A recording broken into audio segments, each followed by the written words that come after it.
Look at these pitches. Look closely. What do you notice that's in common with all of these pitches? They were all called incorrectly. Some calls are harder than others, and these pitchers specifically make the umpire's job the hardest. This pitcher causes umpires to miss more calls than almost anyone else in the league. Umpires, of course, don't like that because they are evaluated based on how accurate they are at calling balls and strikes. Umpires could possibly lose out on thousands of dollars with poorer accuracy. But why these pitchers specifically? What do they have in common that makes the umpires perform worse than when other pitchers are on the mound? Well, to answer these questions, we need to first start with the strike zone. By the way, only 11% of you watching this are subscribed, so if you enjoy the video, I would appreciate it. It's completely free, and you can always unsubscribe at any time. Arguably, the most important thing for a pitcher to possess is command, that ability to put the pitch where they want it to go. In general, pitchers obviously don't want to throw too many pitches outside of the zone. They'll get behind in the count and walk more hitters, which is not a good thing. They also don't want to throw too many pitches in the heart of the plate. These are the pitches that get hit hard. These are the pitches that put runs on the board. And a pitcher's job is to prevent runs. That is why pitchers want to live on the edge. The area over the plate can be split up into 4 different areas: the heart, shadow, chase, and waist. The heart of the zone is exactly what you think. It's defined as the middle 2/3 of the zone. The zone is 20 inches wide, so the heart is the middle 13.3 inches. The shadow portion of the zone is 3.3 inches inside from the edge of the zone and 3.3 inches outside from the edge of the zone. The chase area is outside of that, and the waist area is even farther out, but those aren't as important. If we compare the stats from pitches in the heart of the zone versus the stats in the shadow of the zone, we see a pretty significant difference. Pitches in the heart have a batting average of .308, an on-base percentage of .305, a slugging percentage of .554, and an OPS of .850. You might be confused how the batting average is lower than the on-base percentage, but remember, you aren't getting many walks on pitches in the heart of the zone. Balls that are hit on average have an exit velocity of 92.7 miles per hour. The expected WOBA, which uses exit velocity and launch angle to predict the results of the batted ball, is 365. Now, let's compare these numbers to the shadow of the zone. The batting average is .215, the on-base percentage is .263, the slugging percentage is .327, and the OPS is only .590. The average exit velocity is 86 miles per hour, and the expected WOBA is .262. If you want a player comparison using the expected WOBA, the .365 value from the heart of the zone is equivalent to what Rafael Devers put up in 2024. The .262 value from the shadow of the zone is about the same as Orlando Arcia's xWOBA from 2024. Arcia had the 6th worst amongst qualified players, and Devers had the 21st best.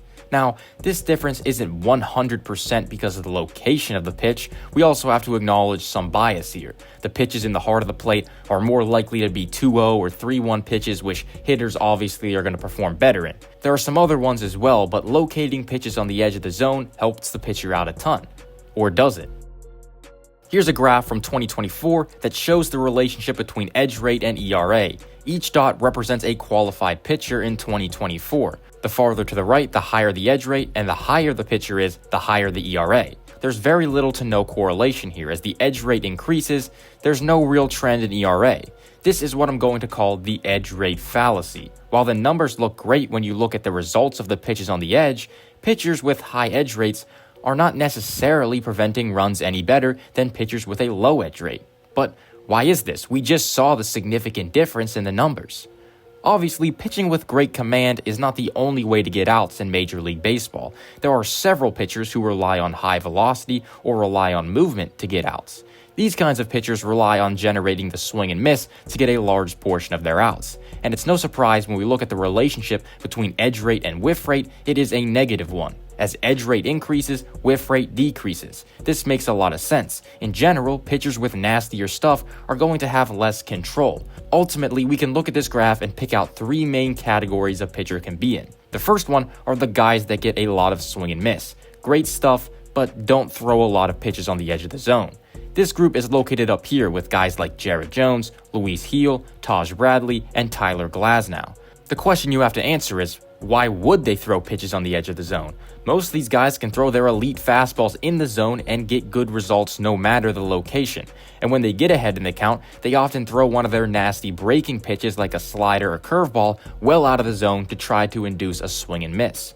For some of these pitchers, this can lead to an increase in walks, but one thing they all have in common is that they don't throw a lot of pitches on the edge of the zone. Now, the next group has the same kind of stuff that the last group does, but they're also able to consistently locate their pitches on the edge of the zone. This group is full of the elite pitchers from the 2024 season. Tarek Skubal, Chris Sale, Jack Flaherty, Garrett Crochet, Paul Skeens, Hunter Green, Dylan Cease.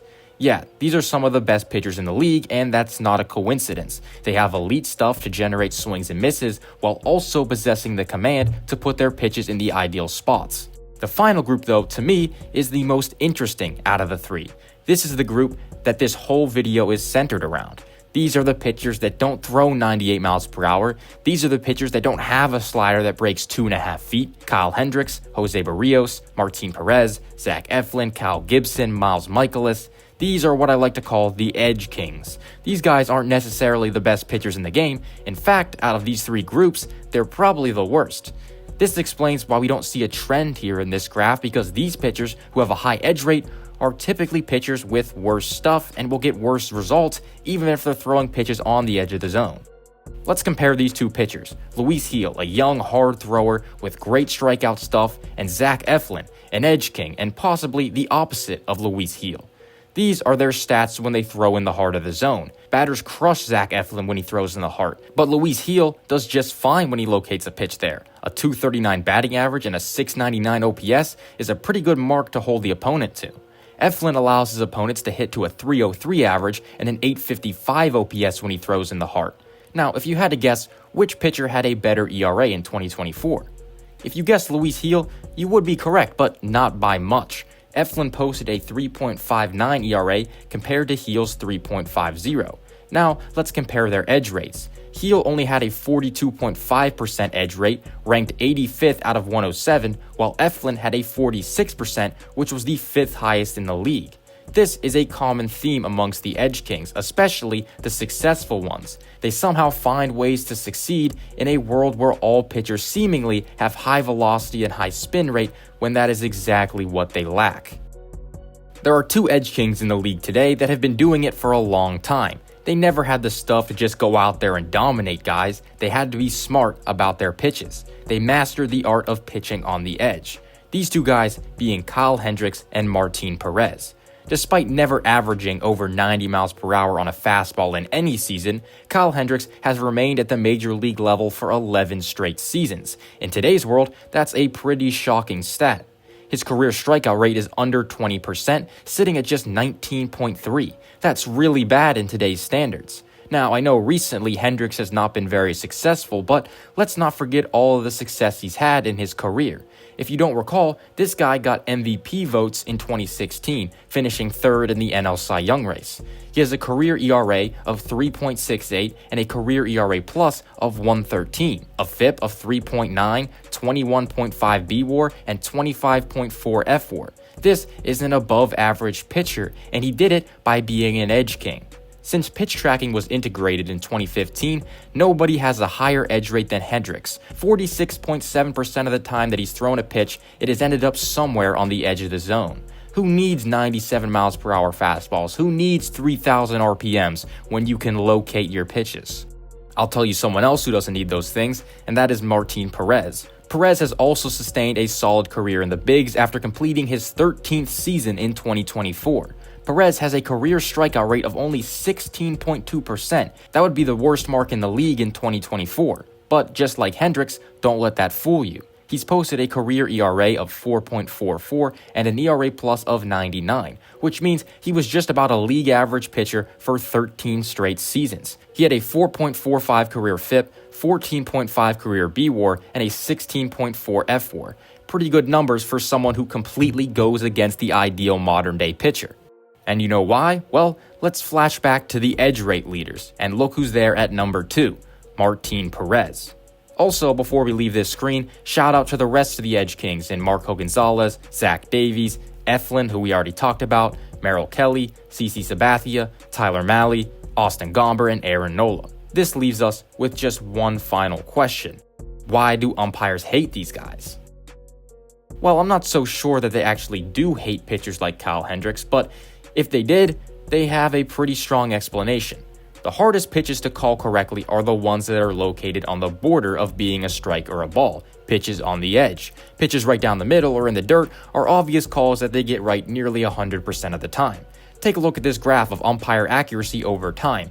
Accuracy for waist, chase, and heart pitches is near 100%, while the red line, which represents shadow pitches, has climbed from below 70% in 2008 to just above 80% in 2022. In fact, pitchers with higher edge rates are associated with higher incorrect call rates. Look at this graph that shows that association. As the edge rates go up, the incorrect call rates also go up. And if we look at some of the top incorrect call rates from the past 5 seasons, we see some familiar names. Zach Davies, Austin Gomber, and our guys Martin Perez and Kyle Hendricks. If we look at the inverse, the pitchers who have the lowest incorrect call rate, we see guys like Tyler Glasnow, Edward Cabrera, Shane McClanahan. These guys make it easy on the umpire. They're going to use their great stuff to throw a lot of strikes in the zone and a lot of pitches far outside the zone looking to get hitters to chase. So pitchers like Hendricks and Perez could be causing umpires to make more incorrect calls. And in the era of data that we live in, even umpires have stats. They're often scrutinized for their accuracy after games in the form of umpire scorecards that get posted all across social media. And if an umpire got a lot of edge pitches in a game, there's a better chance that his accuracy would be worse. Fans aren't the only people who look at these numbers though. MLB also supposedly looks at these numbers to decide which umpires are selected for the postseason, and they reportedly get a $20,000 bonus for those games. To mitigate this somewhat, umpire scorecards has created an expected accuracy metric and an accuracy above expected metric to control for this. It takes into account the difficulty of the calls that the umpire gets. But some fans will just look at pure accuracy, and there's a pretty good chance that MLB evaluates their umpires using pure accuracy, but we don't know that for sure. So it's very possible that these edge kings are increasing the chance that the umpires are losing out on thousands of dollars. So let's summarize this whole thing one more time. These pitchers don't have great stuff, so they need to locate pitches on the edge to get by. The more pitches they throw on the edge, the more incorrect calls they get. The more incorrect calls that the umpire makes, the worse his accuracy will be. And the worse his accuracy is, the more he will be scrutinized by fans and lose opportunities from MLB. These pitchers prove that there's more than one way to succeed in baseball, even in an era where velocity and spin rate dominate the narrative. At the end of the day, the game of baseball is as much about strategy and adaptability as it is about power and flash. The Edge Kings remind us that there's beauty in finesse, even if it's sometimes overlooked, or in this case, missed, by the people calling the game.